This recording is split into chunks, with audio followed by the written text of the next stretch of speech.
Hi, this is Claudia Carella, and today we're tackling one issue at a time. We are joined by Elsa Fornero, Professor of Economics at the University of Turin and former Italian Minister of Labour, Social Policies and Equal Opportunities. Welcome. Thank you for having me here. Today we'll be discussing an aging society.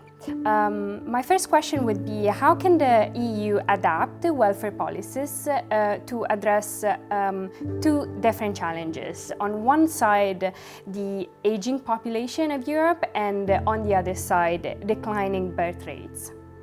Well, I think we need to have a vision of society, let's say, in 2-3 decades. So how we imagine Europe with the consequences of this aging process in the future, but not the far future, the near future. We will have, because of the low infertility, we'll have fewer young and much more elderly population. And so what do we think of the future young? Will they be all much more educated than we have now? Do we want that? Do we invest for that result? Will they have good jobs, relatively well paid?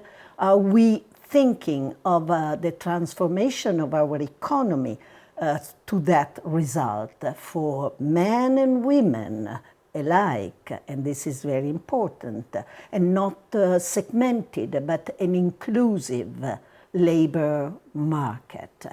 And what do we think of the elderly in the future?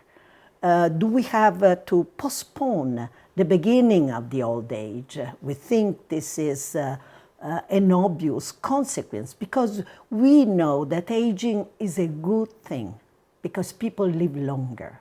But we have to change society in a way that is really very inclusive for the young, let's say, avoiding this kind of views that is still there, where there is a sort of battle between generations. That is, if the elderly work, they exclude the young. If women work, they exclude men. No, we have to think of an inclusive society. And it's an effort. And I think we need both science and communication. Science we need in a very interdisciplinary way, because we need all kind of knowledge to support this very, very profound transformation of our society. We need doctors, we need economists, sociologists, political experts. So we will need an agenda focused on the aging, just to prevent the bad consequences of this and to make and to enhance the good consequences. And I think they are possible. They do not come for free, but they are possible. You spoke about women. Let's go back to that for a moment. How do you think member states can effectively balance their pro-natal policies with women's presence and engagement in the workforce? I think there are good practices, there are good benchmarks that countries like the one we are in, that is our Italy, could look at.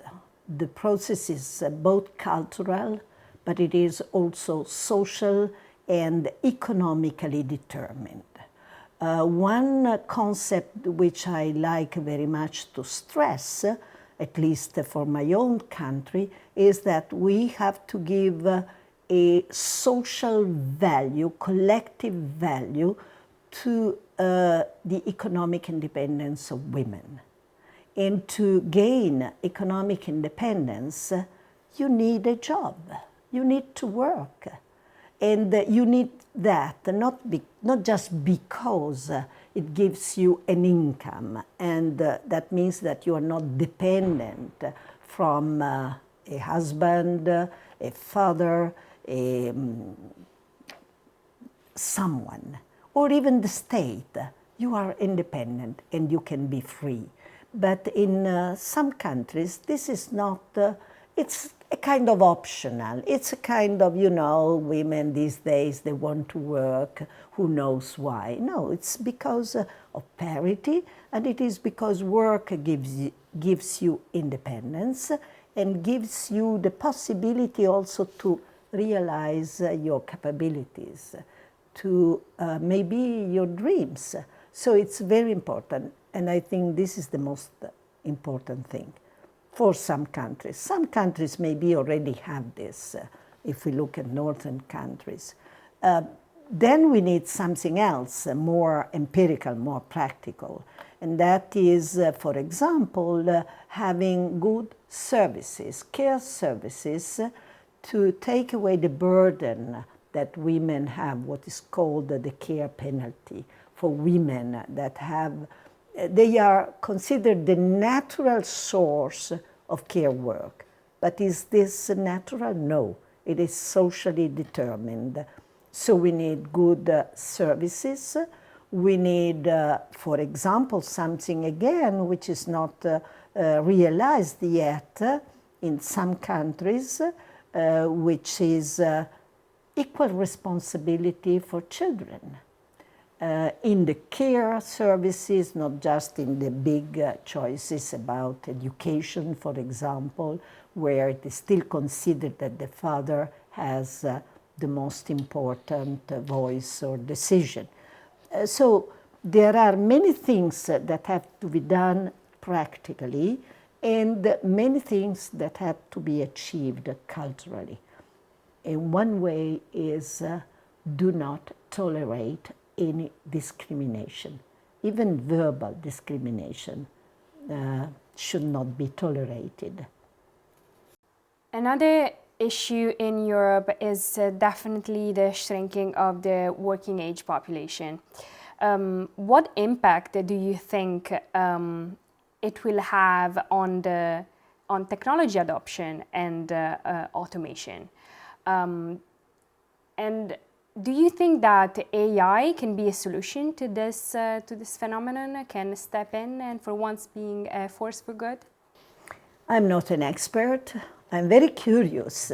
Sometimes I think it's a pity that I will not perhaps live long enough to see the good result of artificial intelligence. I am open to curiosity. I am interested when expert people talk about this.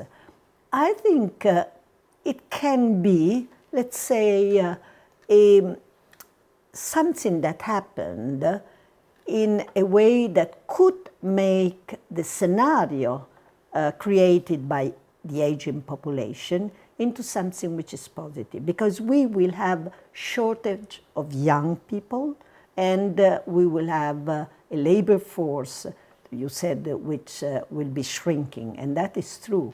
And we will have an increasing older population. And the way in Europe we provide for social security, it is that we take the result of work, of income from work, to pay for retirement security. So we need people that do work, earn an income to pay not just for themselves and for their children, but also for the older generations, because the system does not have any reserves or very little reserves, financial reserves. It's, as we say, pay as you go. Okay, this means that we will have to face.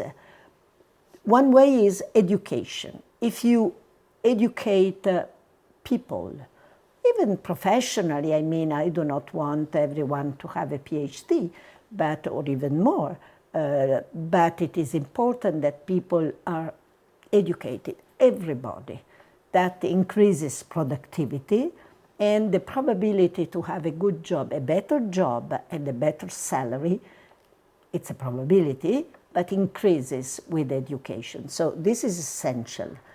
But education also gives you the possibility to make a better use of technology. So technology can work with a reduced working population to create more resources that will help us to face an increasing portion of older population.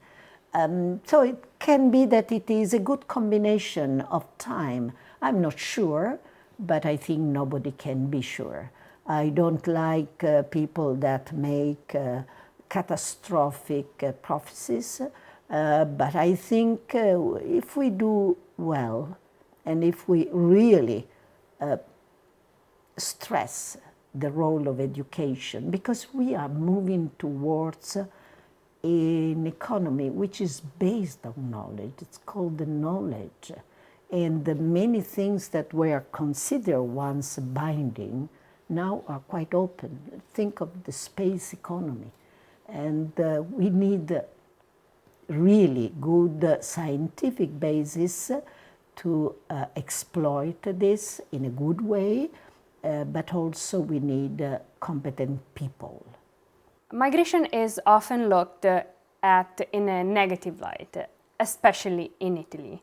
However, improved immigration policies have been proposed as a way to address declining birth rates and to improve the strain on security systems. Why do you think that is? Can you break down how migration can alleviate these problems? Absolutely. First of all, we should, again, it's a question of education. If you insist on our identity, diverse from their identity, if you insist on differences, instead of insisting in the fact that we are all human and that we have maybe tried to improve our conditions. In Italy, even when I was young, most people were poor, very young, let's say, were poor. They derived their income from a poor agriculture. And perhaps we were looked at from other European citizens as different from them. You know, you Italians. But no, we have improved through making our children more educated than the older generation, trying to use our capabilities, our creativity to invest. Why should we deny this to people from other continents? Moreover, it's an illusion to think of keeping them outside, because if you think of the diverse demographic scenario, it's simply impossible to say, we stop you there, we don't want you here. And finally, our economy needs them. I know it's easier said than done, I know. But again, nothing of these very, very complex problems is solved in one day, even in a year. We need a process, and we need to see the cost of the process and the benefits. The unlucky thing is that we first have the cost, and then we will have the benefits. But if we insist on the benefits, then people understand. They are not stupid, and you cannot fool them most of the time, and not even most of them.